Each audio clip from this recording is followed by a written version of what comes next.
Hey guys, and welcome to another Significant Leader webinar. And Mike, it feels good to have South Texas back, huh? Yeah. This is my son Michael. I know most of you guys know him, but if there's somebody on who doesn't know him, we had a Texas freeze last week. It was a whale of a freeze, and it's a really good thing to have good friends, awesome friends in the midst of adversity, right? That's so They true. reached out. They couldn't turn our power back on. They couldn't boil our water for us. But they were some good friends, and a lot of them made us laugh. That's a big deal. I think my favorite thing was a text I got from one of my friends, and it said, 2020, year from hell, 2021, hell freezes over. And anyway, so we appreciate that. Hey, I'm excited about today. We're going to be talking about cultivating creativity in the life of our churches. And we've got Joe Cameneti with us. We're so glad that he's with us. And hey guys. Hey, Joe Jr. Man, it's good to have you. I like that gold Tasso hat you have on. Black and gold, right? Yeah, you're on the right side of the border, Ohio, Pennsylvania.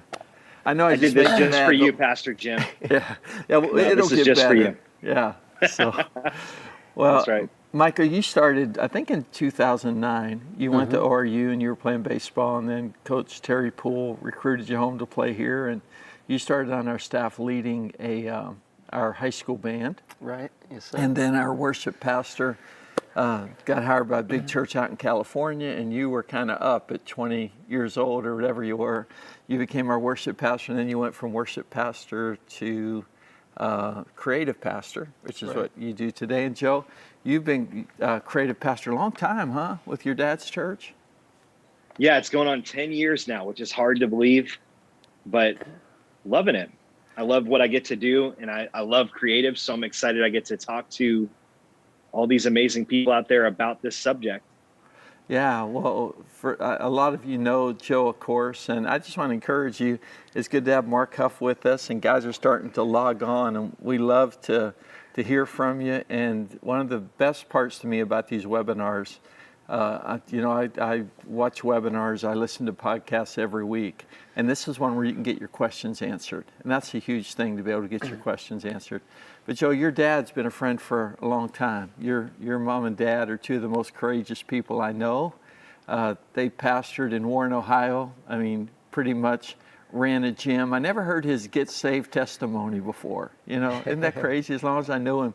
But at our national conference, I heard his get saved testimony this year. And he and Nuzo both could have been, some bad dudes if God hadn't saved them, But anyway. No doubt. Yeah, I always thought, I think it's because your one uncle married one of the Camenetis, whoever they were real close to the leaders of an organization, right? So then I assume your dad and all his brothers were like raised in church, and it wasn't like that. God saved them. And I think one of the most courageous decisions I ever heard a pastor make was the one that your dad made whenever he decided to be creative, and he decided to change the wineskin of his service. Not everybody was excited about it at the time, because your dad was by far the lead church in that region, doing the church the way that he was doing it.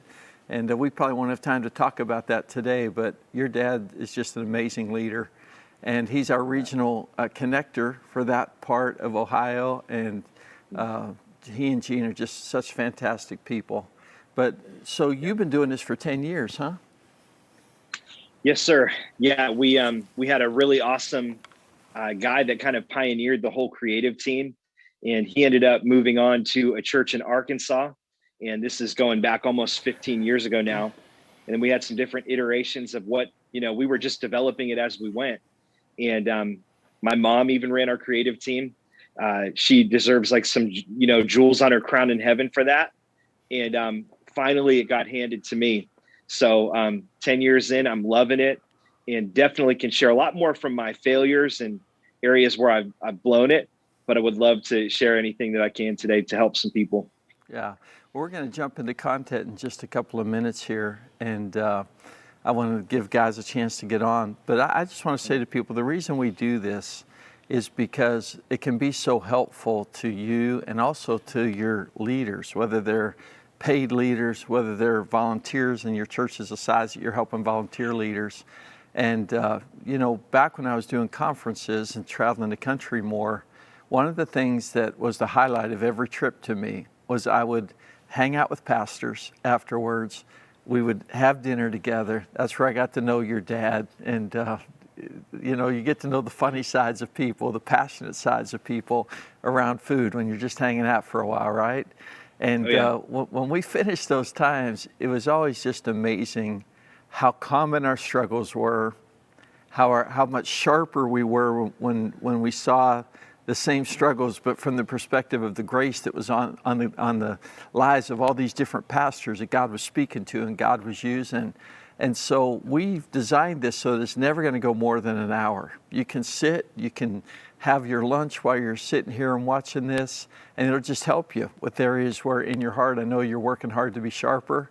And the way the world is with technology, we may not all be able to come gather at a restaurant in your town, but we can all gather together. You can invite your staff in. Some people are doing that. They're inviting their whole staff in for parts of these webinars. So, we'd love to have you do that. And just to let you know, for people on your staff who can't be a part of it at this time, we do archive it on the website, right, Mike? Yep, that's right. You can find it on significantchurch.com. Yeah, it's on significantchurch.com.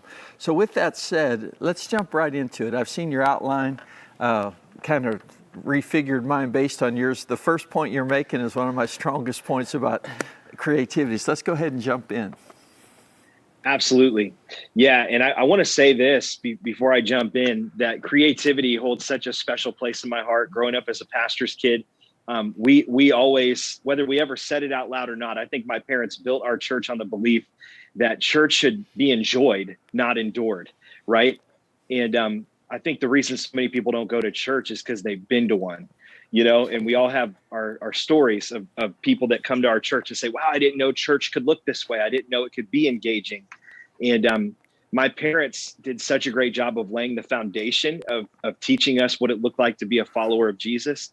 But as is usually the case, it was moments where I was in our youth ministry or just in a weekend service or a summer camp. And it was just the creativity and the way that they were saying something maybe I've heard 1,000 times before in a creative new way that started to soften my heart to the gospel. And so, it holds such a special place in my heart. And I think that leads really well into point number one, as Michael and I were just talking through some of the things that we've seen as we've walked through this journey of cultivating creativity. Here's the first thing you got to know. Creativity cuts through the noise. Creativity cuts through the noise. And so here's what I know. All of us face the same challenge. Here's what we're trying to do. See if you can relate to this. We are trying to tell an old story in a new way. Now, think about this. We're telling the greatest story ever told, given it's an amazing story, but it is something that many of us have heard thousands, if not hundreds of thousands of times since we were kids. Yeah. And so I kind of liken it to like when you go to a restaurant, all of the restaurants are serving the same thing. It's going to be chicken or beef or fish or pork. And so what sets a good restaurant apart is not what they're serving, it's how they're presenting it. Wow. It's how they're serving it up. Yeah. It's the creativity. And so when I think about even just when I watch a great show, like one of my favorite shows is Master Chef, and they spend so much time on the plating, not just, like it could be a Michelin 3-star restaurant with an amazing meal on that plate. But if it is not plated well, if it's not presented well, then it will not be received well. And I think all of us would do well to apply that same principle to how we approach sharing the message of the gospel and sharing the message of Jesus. And so really what creativity does in a world where we're constantly being bombarded by messaging, there are thousands, if not tens of thousands of different messages that we're getting through marketing and the culture around us everywhere we go. How do we cut through the noise with something that sticks? And so I'll give you a great example for us as we were going through COVID, just like all of you. I think we were trying to ask ourselves, what is it that the world around us and the church needs most right now? And, we could have done the old, hey, let's just tell them about our church, then they'll hear about Jesus. And there's never any shame in that. But we started asking ourselves the question, like, what is it that people are searching for? And what are they feeling right now? And the more we process this with my team and my parents and really our whole team, creative team included, we started saying, okay, it seems like people are feeling hopeless and they're feeling this immense weight of like, will this ever get back to what it was before? And so we decided that the one thing we wanted to communicate to the world, at least in our valley and in our region, was that there is still hope. Yeah. And so we did an entire campaign. We got as many billboards as we can near both of our campuses.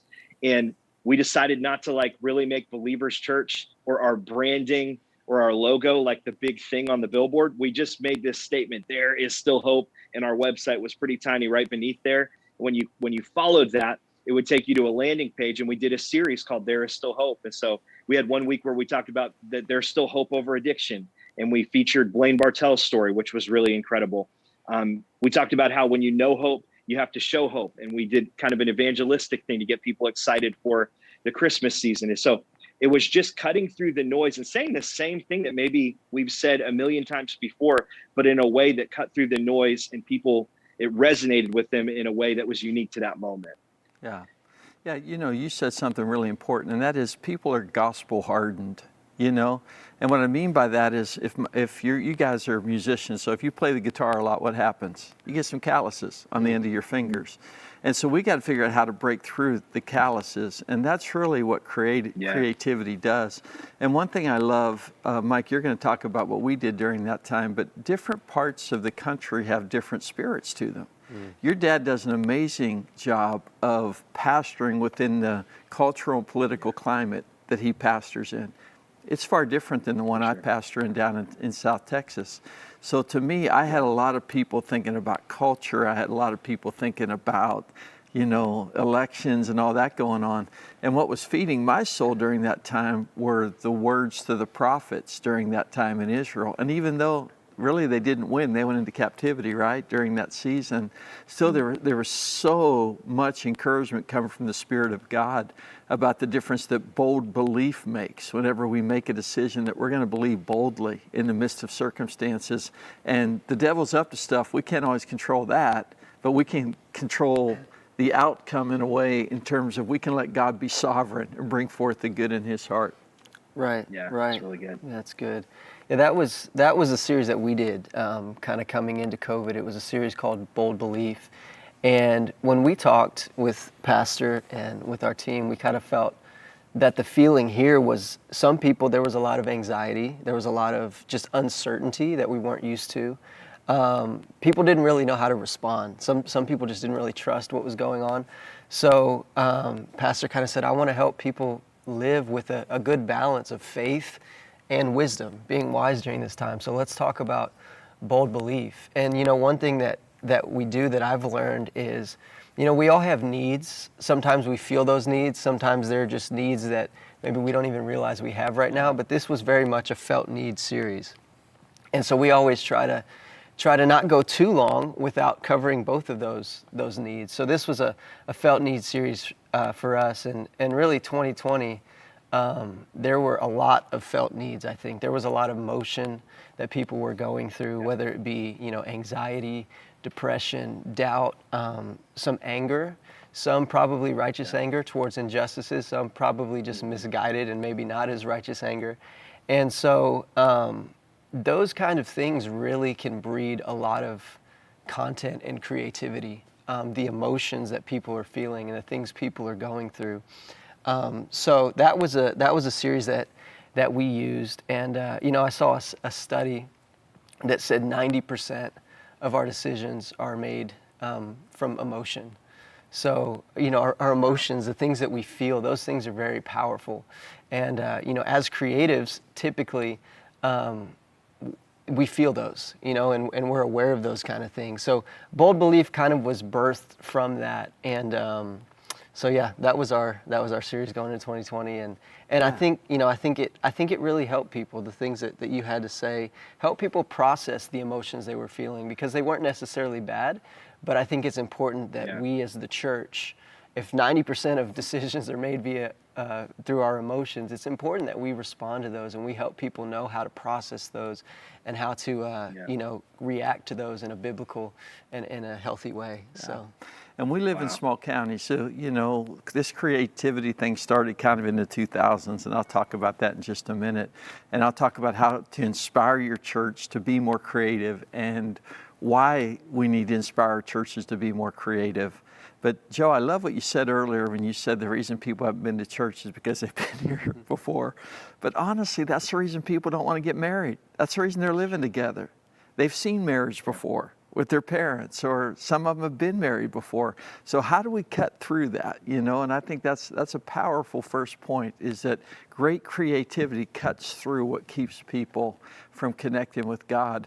But we're in small county, and we know what it's like to go to a conference and you think, okay, I can't afford that. I can't afford that. So what do I do? And I love this next point that you guys have. Yeah, absolutely. So, and this is definitely, you're going to hear that little, sometimes I think in significant church in this network, you guys can relate to me. We get small man complex, I'm also 5'9", so I'm that short, passionate Italian guy, and we're fighters a little bit. So I love getting inspired by conferences. Don't get me wrong. I love Elevation. I love Hillsong and Bethel. But it is so quick. It is so easy to snip out somebody that just went to a big conference in a big context and tried to take that and cookie cutter what they want to do in small town America. And there are for sure transferable principles, but man, I think this would be really helpful. So here's our next point. Creativity doesn't have to be, and I'm going to just put fill in the blank here and we'll give you a couple. It doesn't have to be expensive. Can I get an amen? Can I give it up in the chat? All the finance people, give me an amen out there. It doesn't have to be expensive. And it is such an easy pitfall, right? Because LED walls are expensive and staging and lighting. And when you go to, Live Church or Elevation or, whatever the conference might be, it is so easy to think, oh, if I had that package, if I had that team, if I had that budget, then I could be creative. But it's so the opposite of that. And so just getting to the point where we recognize, no, I don't have to have any of that to be creative. As a matter of fact, we'll talk about this in a second, but it's oftentimes our limitations that lead us to the greatest creativity. Yeah. Here's the next one. Creativity doesn't have to be the same as everything else. And I'm kind of just hammering home that same point. It doesn't have to be the same as everything else. There are unique creative ideas that God gives us when we start to pray about what he wants to do and what he wants to say right where we are. And I love that. And there have been so many cool and unique things that God has done in birth out of our church. And I know out of Faith Family and all the churches that are here, not because we're looking at what everyone else is doing, but we're saying, God, what is it that you want to do and you want to say right here, right where we are? I want to jump on that, Joe, just a minute, because a lot of guys are younger communicators out there, and you've got to find your logos, what I call your logos. And what that means is some guys are more emotional, some guys are more logical, but people, there's something that cements people to you as a communicator whenever they're around you. And you can't go listen to somebody else's sermon and duplicate it, because the spirit of it isn't going to be cementing then. But Paul told Timothy, give yourself to your custom-fitted ministry. So I'd encourage pastors, start with what God's speaking to you, and that you know that he wants to speak to others through you. And then, man, when you bring your creative team in, we'll talk about why they should feel so valuable in a minute. But I don't know who's next, but you guys go ahead. Yeah, that was good. Something else that we talked about, Joe, is it doesn't have to be complicated. Creativity doesn't have to be complicated. One of the services that has grown to be one of kind of our favorite services here at Faith Family is our Stories of Thanks service. And really what that is we're just telling the testimonies of people in our church family, what God's been doing in their lives over the last year, or over the last season of their life. We also are doing a campaign called a Church for Me campaign here coming up Easter, and we're sharing testimonies. We're going to just interview some people in our church, and we just want people to know that this can be a church for you. And so those are very... I like to play on words, though. It's a church for me. Yeah. It's a church for me, and it's a church for me. Yeah. And we're just going to keep going back and forth, so I kind of like that. That's good. But just sharing testimonies, so simple but powerful and effective. So I think with creativity, it's about asking yourself, what can I do? Where am I at right now? And what can I do? And starting there. And, just seeing how God blesses that and how it grows. But it doesn't have to be complicated. No, and sometimes really the difficulty is what the creatives thrive on. Joe, were you going to talk about that a little bit? Maybe how to help pull your creatives in, because honestly, during that whole time, I'm connected to a lot of lead pastors, and they'd be on the phone saying, man, my kid went so-and-so, and they came home and they're talking to me about it. We got to do church different.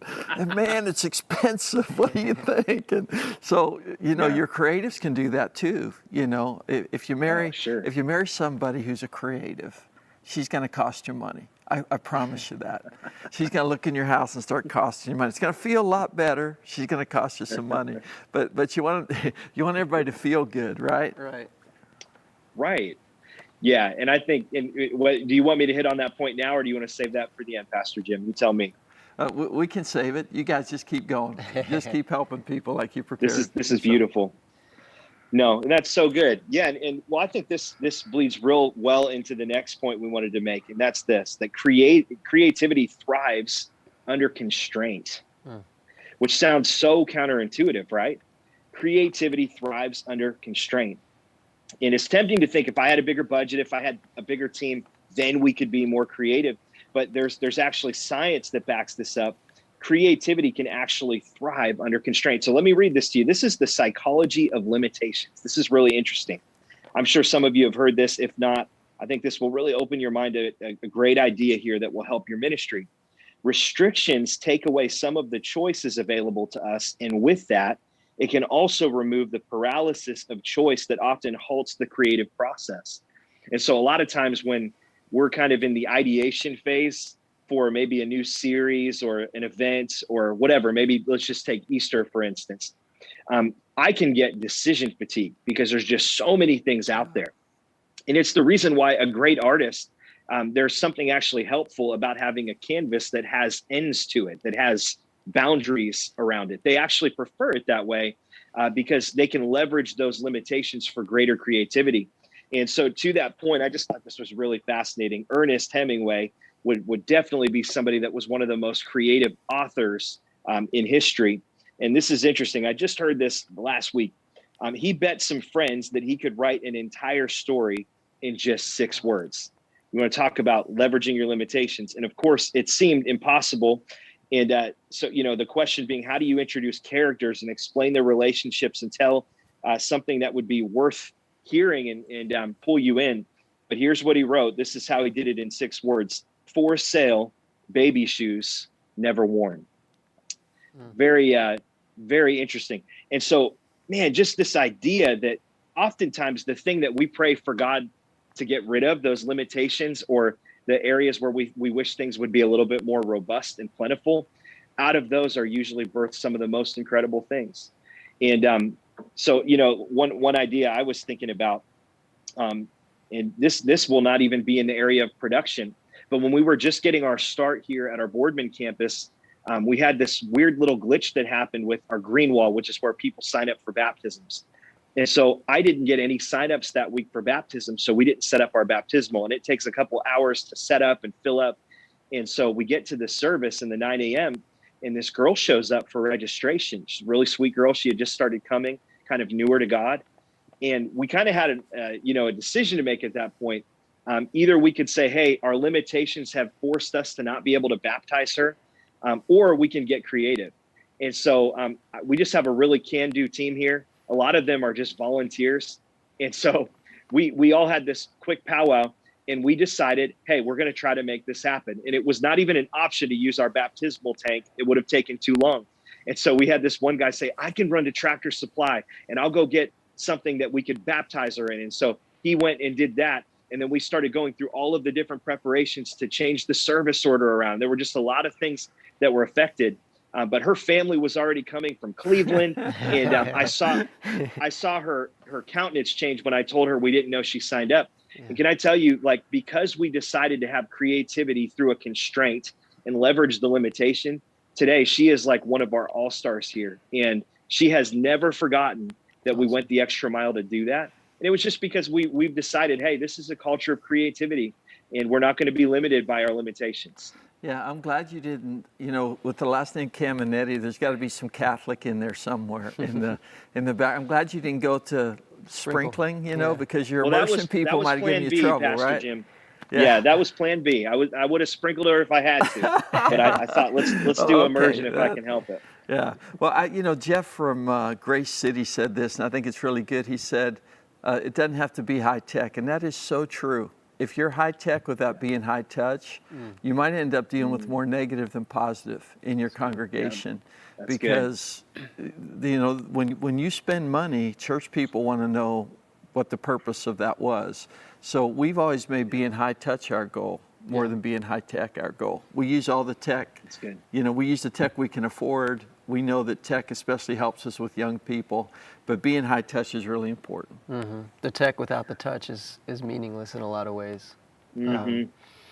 Another thing, Joe, that you mentioned the choir piece you guys did, the blessing that you guys did during the pandemic. Oh, yeah. Yeah, one of the things that you mentioned to me when we were talking, that creativity can be birthed out of crisis, which we saw last year. Do you want to tell a little bit about that? I'd like to share that to our Facebook too, so people can see it. Absolutely. That was pretty cool. Yeah. And I'll give a shout out to my wife on this one, because this was her all the way. But yeah, we were obviously in the same boat, really the whole country was. And we were just, thinking, man, we wish we could get some of our worship team from our different campuses to participate in our Easter services. And at that time in Ohio, they had really strict laws about how many people could even be in a room. And so we called ourselves the Quarantine Quintet. I'm usually like third string when it comes to playing in our band. It's like when the replacement of the replacement gets sick, then Joe gets called. And but I had to play for like 3 solid months, and we had an all-staff band. So definitely not like not the A team. And what we wanted to do, we were like, Aaron actually said, hey, I had this idea of including our whole team doing a virtual choir. And that's been done a million times since, but we honestly hadn't heard of anything like that. And so we kind of used the limitation. It was a shame that we couldn't all gather in one place, but we were able to leverage that limitation. And even through crisis, this creativity emerged into this really beautiful thing. And at the time, The Blessing was just such a song that resonated in such a cool way.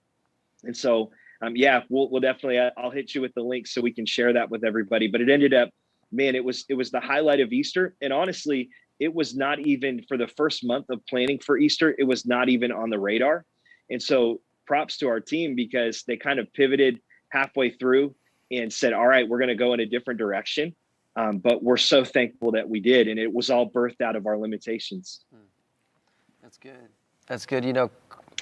2020 crisis, COVID, all of that birthed a lot, I think, for a lot of churches, and it helped us grow in areas. I know for us, like I think about where our specifically online stream, right? For all of us, we started looking probably really heavily at our online stream. Like for us, we're like, okay, if this is how we're going to connect with people, let's really make sure we're doing it the best we can. So we started developing scripts for people moderating. We started making sure that care and connection and prayer and all those things were readily available and easy for people to tap into. And our normal way of doing things got disrupted. And in that, we started looking at things a little bit differently. And, I think that can be a good practice sometimes to jolt creativity. If you find yourself in a rut, I feel like I can't get out of this rut. Make yourself do something a little bit different, maybe. Like for me with worship, if I just feel like I'm in a rut, I can make myself, okay, I'm going to approach this a little bit differently. I'm going to do practice a little bit differently tonight, and let's kind of see what comes out of it. Sometimes you'll find that, the way you were doing it was good, and that's okay. Sometimes you'll find, something new arise from that, and that's good too. So it's a win-win, to push yourself sometimes, to put some limitations on yourself, or sometimes if crisis, kind of like Joe was saying, if it forces you into that position, you can kind of look at 2020 and say, there was some good that came out of that. And, it makes me think of something that Pastor Jim teaches us often. He said, you're going to get what you inspect, not what you expect.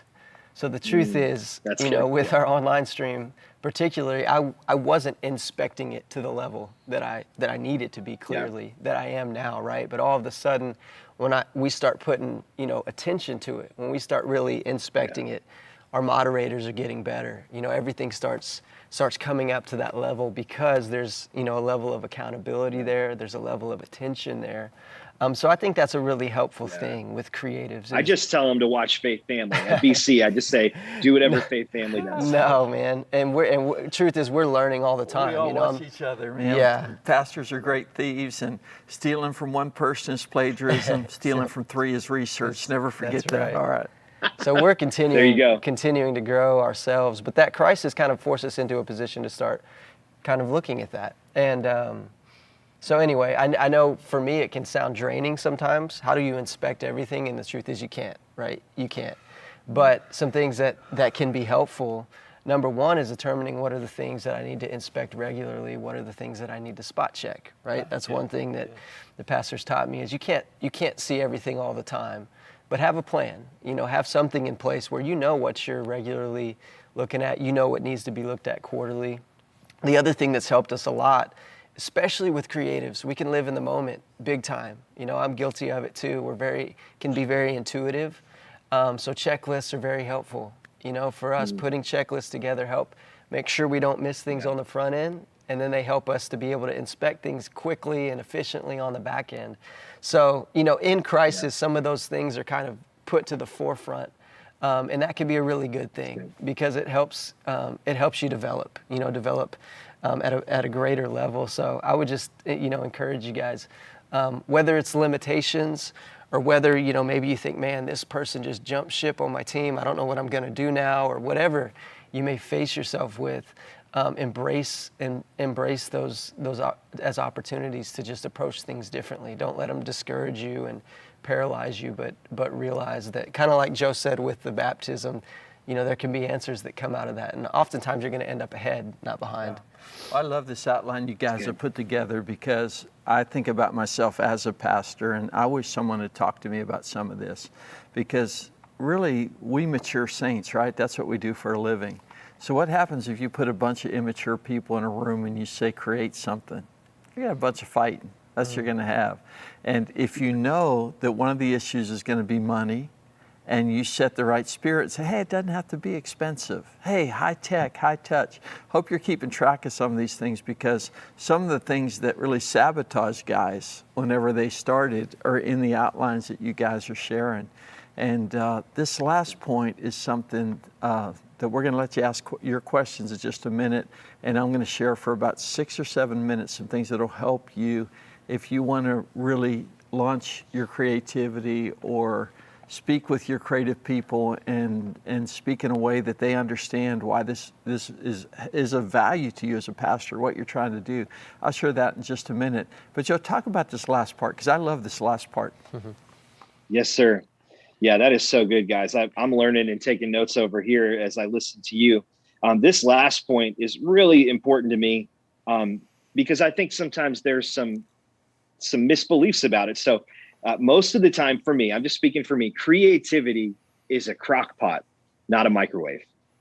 Creativity is a crock pot, not a microwave. So we have this unique privilege as creatives. I think this is just one of the coolest things that I get to do in ministries. I get to work with my dad, the pastor, and lead this team that is partnering with him to serve up really this meal every week that people get to eat. And I think the Bible's pretty clear on it. Ultimately, our goal is to serve up the meat of the word, right? When I think in terms of a restaurant, I think, man, meat, it needs to marinate. Like, we want to develop a flavor profile. And a lot of the time, when you watch some of these shows, or if any of you guys have spent any time in kitchens, and you're pretty good around the kitchen, what's the biggest thing that they do before they ever start cooking? They call it prepping, right? I mean, they spend probably 2/3 of the time prepping, and that's why sous chefs are so important. So on some level, I think we're kind of like the sous chefs of the church, and we're prepping things, and we're letting a flavor profile develop and marinate, and it's built over time, right? And so you can tell the difference in a hurry from something that was thought of on Saturday night before a pastor took the stage, is something that was developed and marinated over time. And I've preached both of those messages, by the way, and many more of the first kind. And so here's just a couple of tips that we wanted to throw out there along these lines. And Michael or Pastor Jim, feel free to jump in at any point. But one of the things that's really helped me is just having a system for writing ideas down.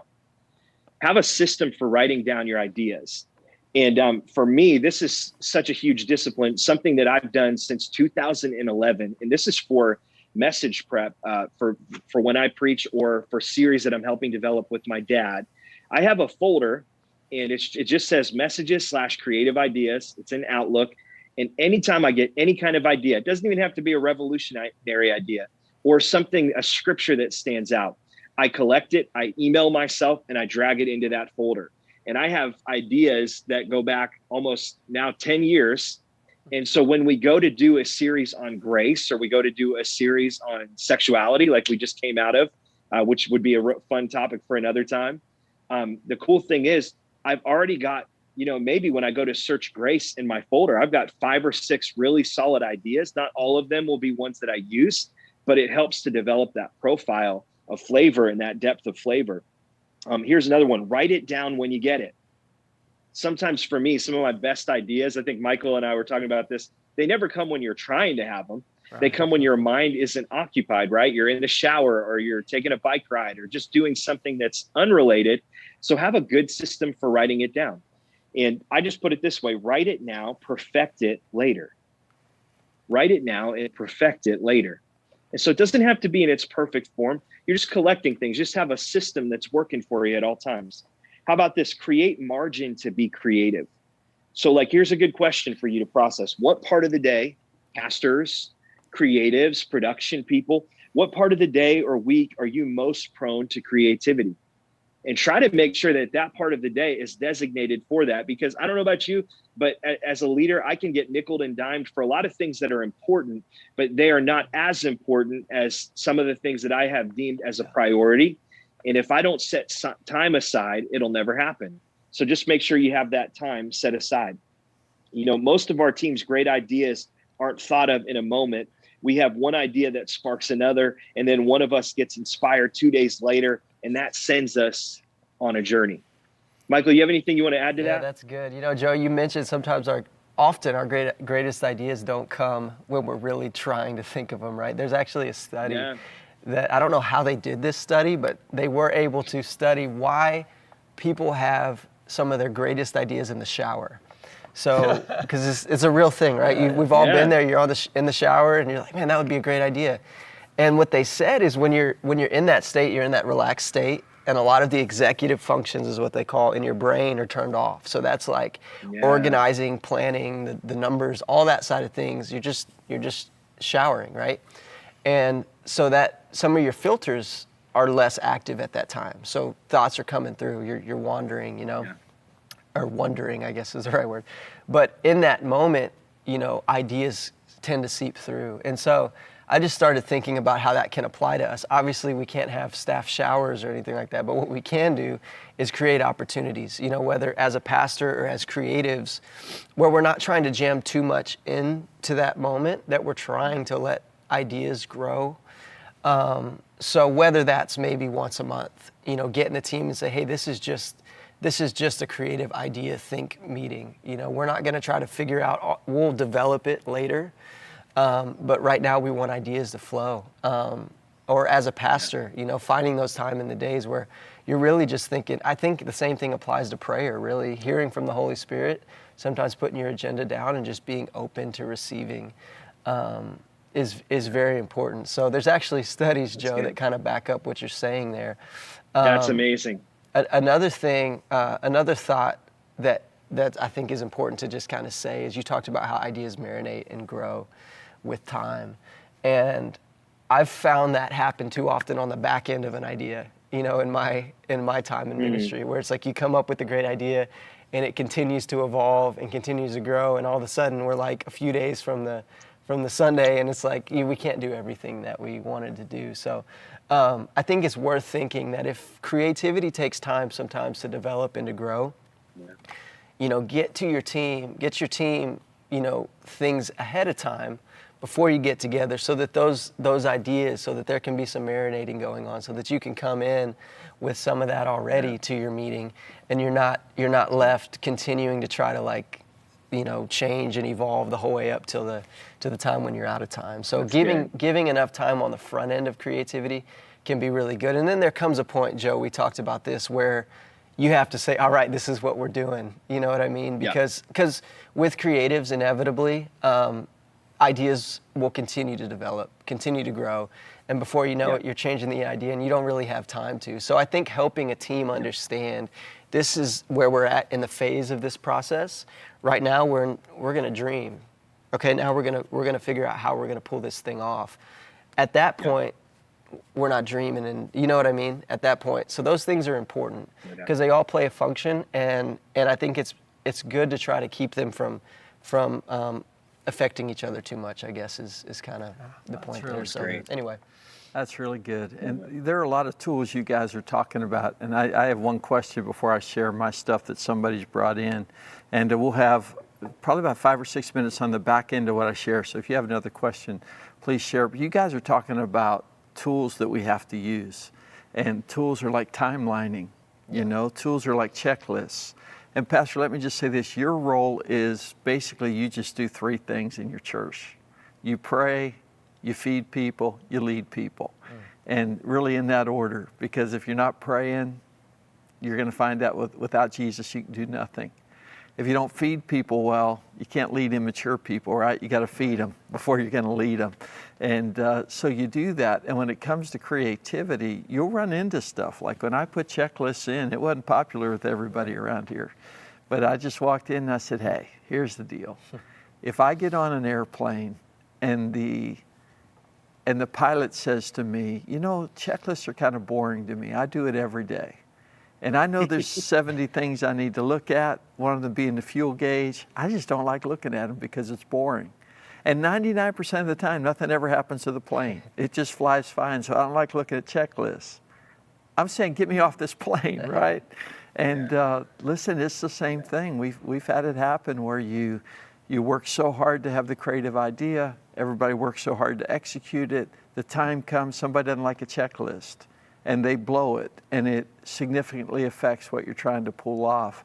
So some of the tools of timelines and checklists and those kind of things, those are what I want you to hear as you're going through this as a lead pastor, because they're vitally important. Joe, I want to ask both of you guys this question.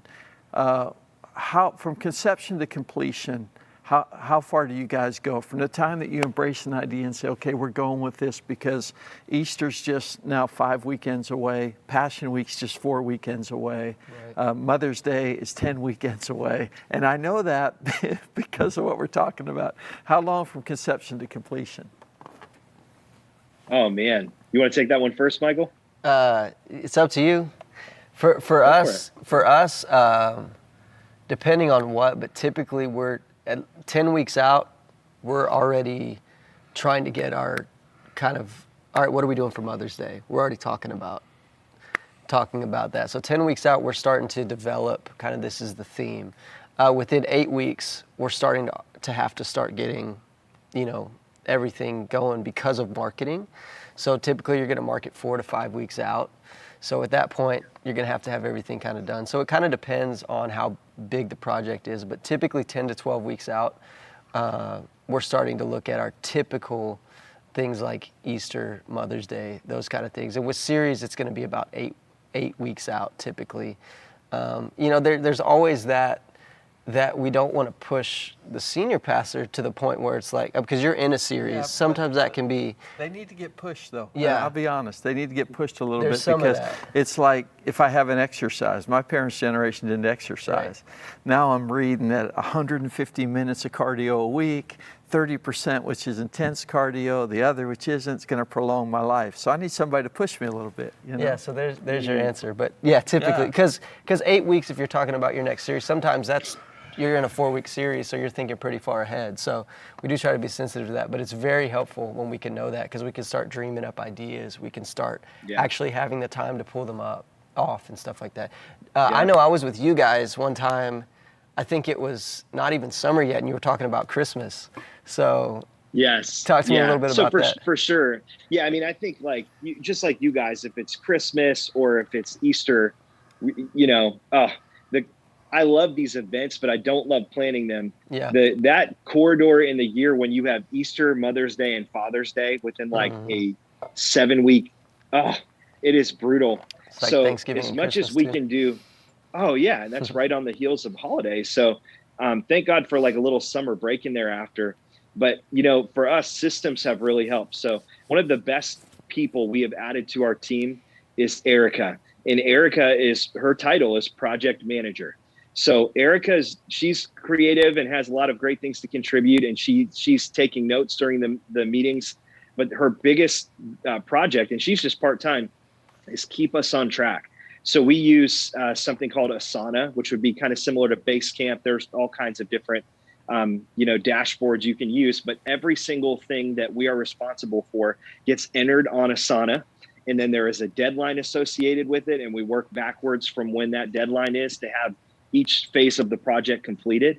And I would say out of everything we've done to make sure we have creativity flowing, that might be the one that has helped us the most, because that discipline in those details, they really do make the difference in us having the margin to create and think bigger. That's good. Yeah, we use Basecamp. I would encourage any pastor, if you're not using a project management software system, website, to look and it doesn't have to be expensive, right? I mean, no. Asana, I think our monthly subscription is under $100, and we're running all the teams in our church off that. We do it with Planning Center. We do it with all kinds of other things. Why not the creative production side? Very helpful. Absolutely. Very helpful. Absolutely. Yeah. Well, Mike, I think it'd be great, because I know we have something that talks about an 8-week timeline of when we start marketing, because it basically says to me as senior pastor is, if you're not 8 weeks out, we can't do it for you. It's kind of like that boundary you guys talked about, and I appreciate the things that you've said. I'm going to take just a minute, and I want to talk to pastors about getting this started, because Michael and I are different as father and son. We have things that we're the same, we have areas we're different. I'm very much an execution guy. If you look at my Clifton Strength Finders, you're going to find in that execution range, I've got real strengths in that range. Michael has real strong creative and interpersonal giftings. And so he's been an artist since he was little. When he was 13, I bought him a nice guitar because I could tell he was going to do something good with it. And he said, "Dad, let's learn to write a song together." And after 10 minutes of trying to get me to play the guitar decent enough, I taught him a lesson. You can't put in somebody what God has left out. And I just want to encourage you, there are people in your church that the moment that you say we're going to become creative, they're going to go, yay, because their gift is now going to connect within the life of your church. And it's not comparing your church to another church that you're after, because there are people we can't even come close to doing what they do. But I have creatives within my church that whenever I, as a pastor, decide that creativity matters, everything within them comes alive. And I want you to listen to this scripture from Romans chapter 1. It says, "For since the creation of the world, God's invisible qualities, his eternal power and divine nature has been clearly seen, being understood from what has been made, so that people are without excuse." So we all know it's one thing to say to somebody, "I love you." It's another thing to do a lot of things for people that say to them that "I love you." And when you do it, when you create it, instead of just verbalizing it, all of a sudden things are at a whole different level. So for me as a pastor, I was just like with the rest of you guys in the 2000s when you started listening to your staff, listening to your kids. It's going to cost me more. It's going to be more difficult. And that scripture I read is really what caused me to say I'm on board, because there's 3 things creativity does that you're not going to do it if you don't decide to cultivate creativity. One is it clarifies God's message. Being creative tells people you don't just believe in marriage, but you believe in their potential to have a good marriage, because you created a video or you created a skit that caused the gospel to be incarnated within their world. The second thing it does is it conveys the spirit of your church. If you don't want to be known as something, you don't have to preach a message on racial harmony. You can just flat out do a video. I see it happening all the time. If you're really tuned in and watching TV right now, you see more biracial couples than you've ever seen. And it's because people are conveying the message in a way that's creative and not just with words. And then the third thing is creativity connects you to people's heart. And what I really like to say is that good creativity causes people not just to be conscious of what you think, but it cements them to God's heart if you do it really, really well. And I was going to give you one illustration of how much Jesus bought into creativity. And then if you have another question, we'll take it, and we're committed to being done within the hour. So we'll log off at that point. But there's a story where Jesus was headed to Jerusalem the final time for the Passover. And a lot of us have been to Israel, and we know that the easiest way on foot from the Sea of Galilee to Jerusalem, which is about 100 miles south, is you go down by the Jordan River where the land is flat, you walk along the Jordan River, and then you cut back up.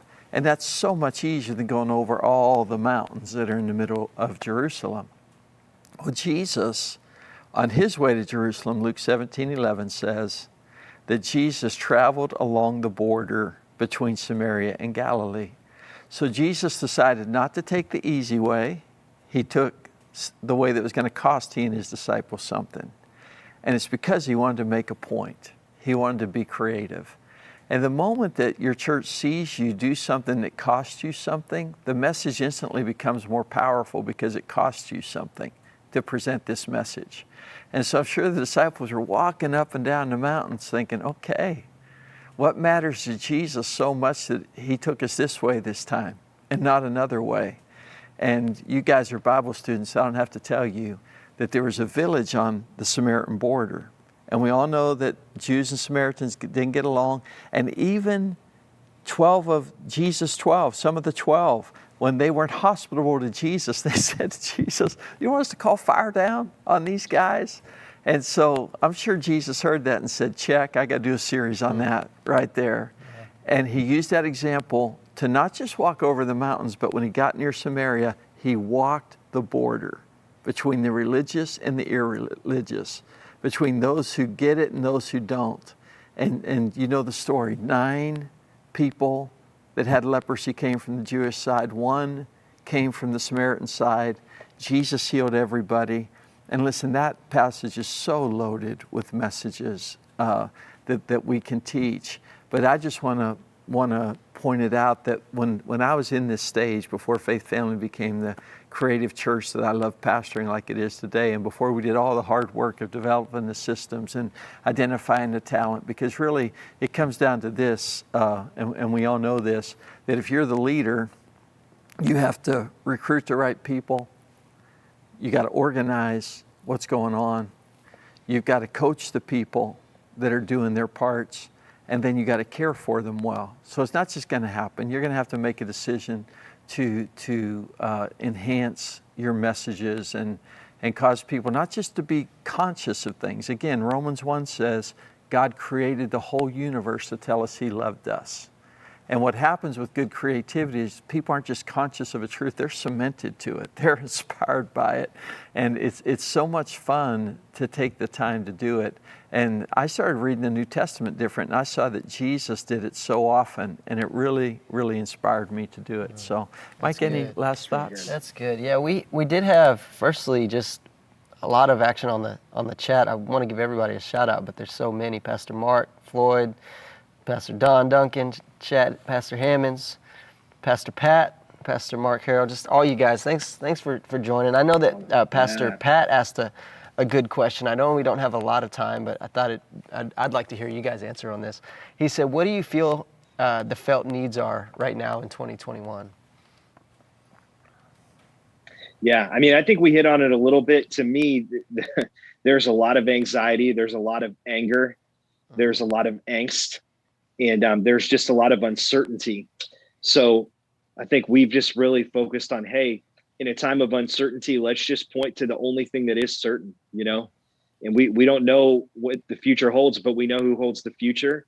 And so that's been a lot of what we keep going back to. How about you guys?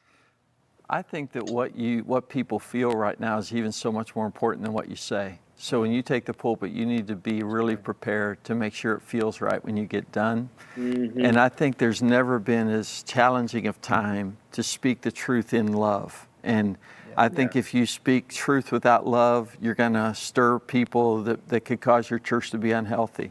I think that our society has kind of seen the error, or at least Christians have seen, well, you know, I know we need to love people, but, you know, how do we share truth? And so I think how people feel when it's over really matters. And I came across a piece of research real quick that's interesting. It's from Mark Knoll, who's a professor at Evangel. And this is the challenge we're in right now. From 1740 to 1770, we had a Great Awakening, and 75 to 85% of Americans were in church. By 1790, some people say as few as 10% were in church. And one of the things that caused the trouble were, before the Revolutionary War, you had patriots who thought we should fight the British. You had loyalists who thought we should stay loyal to them. And there were about 25% on either side. Then in the middle, there was 50% who just didn't really have a strong opinion. Well, after the war, when people faced the toll of the war, the loyalists and the patriots started fighting each other. And literally, it caused a lot of trouble within the church. So I think we have to teach our people, man, who's worth loving? How do we love well in a season like this? And what are the truths we do need to really, we need to herald these truths because they transform lives. That's good. Yeah, don't you guys think too, like, it's not always what people feel they need, it's what we know they need, because like if we looked at like what a parent would put on the meal, on the menu, my kids might be asking for ice cream, but I might be serving them broccoli because I know what they need, not what they want. So not every Sunday can be an ice cream Sunday, like sometimes we have to bring them exactly what they need so that we can grow them to be strong in God. So I think and I know Pastor Pat knows that well. Yeah. But that's the tension, right? We're trying to balance both of those things. And the people love it when they leave and they can feel that they were just in the presence of God and He told them what they needed to hear. Right. And but if you're right. This is a time it's dangerous, I think, just to tell people what they want to hear. Totally. Yeah. That's good. Even though there are times for that. So. That's good. Awesome. Thanks. I'll talk about why real quick, kind of the Easter series before we let people go. Do you want me to mention that? Yeah, well, we're always going to put things up on the website, and we'll let you guys go, like we said, because we want to get done on time. But we're going to have things up on the website. We're going to have series packages that'll help you. I know Believers Church is willing to put some of theirs up. We're willing to put some of ours up at Faith Family Church. Man, we're just here to serve you. Yeah. We want to celebrate people, especially people who are laboring in smaller, overlooked cities and towns. And we want to celebrate you. We want you to get resources that you need from relationships that you love hanging out with. So we appreciate you taking this time today. Anything? Yeah, absolutely. I mean, I know there's resources out, but if you're praying through Easter, and we did a series called Why a while back. That was an Easter series that talked about why church, why it just addressed a lot of the things that people were thinking through. So we're going to make that available. It'll have artwork, bump. It'll have some sermon notes.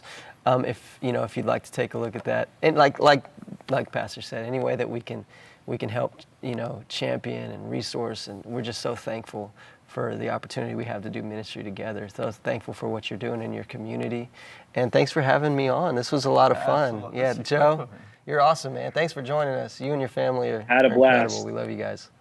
Had a blast. Go Browns. Go Browns. I was going to say last word, but I think that was it, right? I'm gonna blow your cover. He's They're gonna Brownie cut the Baker signal. Boy, or what is it? What's your chat name? Brownie Baker Boy. I think it was Brownie Baker in the Boy, chat. yeah. So if you see him at the next webinar, that's who it is. Well, hey guys, in all we seriousness, love you guys. We'll see you in 2 weeks. Love doing these.